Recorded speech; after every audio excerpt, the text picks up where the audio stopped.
ఈరోజు మాట్లాడుకుంటున్న ఆలయం అగ్నితో స్నానమాచరించే అమ్మవారికి సంబంధించిన ఆలయం. అయితే ఈ ఆలయానికి పైకప్పుండదు. 24 గంటలు దర్శించుకోవచ్చు. అమ్మవారు అగ్నిస్నానం ఆచరించే సమయంలో అక్కడున్న ప్రతి వస్తువు అగ్నికి ఆహుతి అయిపోయినా అమ్మకు మాత్రం ఏమీ కాకపోవటమే శాస్త్రవేత్తలకు ఇప్పటికీ అంతుపట్టని విషయం. మిస్టరీ ఛేదించలేని అరుదైన క్షేత్రాల్లో ఒకటి రాజస్థాన్లో ఉదయ్పూర్కు 60 కిలోమీటర్ల దూరంలో ఉన్న ఇడానమాత దేవాలయం. ఇడానమాత అగ్నిని స్నానంగా తీసుకుంటారు. నెలకు 2 నుంచి 3 సార్లు ఇలాంటి స్థితిలో ఉంటారు. మంట దానంతట అదే వస్తుంది. అలా అమ్మవారిని జ్వాలాదేవి రూపం ఆవహిస్తారు. అమ్మవారు అగ్నిని స్నానం ఆచరించేటువంటి ఆ సమయం, పరమ పవిత్రమైన ఆ దృశ్యం, ఆ అద్భుతాన్ని చూసేందుకు భక్తులందరూ తండోపతండాలుగా వస్తూ ఉంటారు.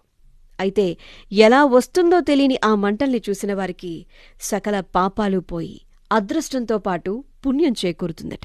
కోరిన కోర్కెలన్నీ తీరుతాయట. ముఖ్యంగా పక్షవాతం, మానసిక ఆందోళనకు గురవుతున్నటువంటి ప్రజలు రోగం నుంచి విముక్తి కోసం ఆలయానికి వెళ్లి ఆలయంలో అగ్ని ఉన్నంతకాలం అక్కడే ఉండి అమ్మవారి ఆశీర్వాదాలు పొందుతారంట. ముఖ్యంగా సంతానం కోసం అక్కడున్నటువంటి త్రిశూలానికి ప్రత్యేకమైన పూజలు చేస్తారట.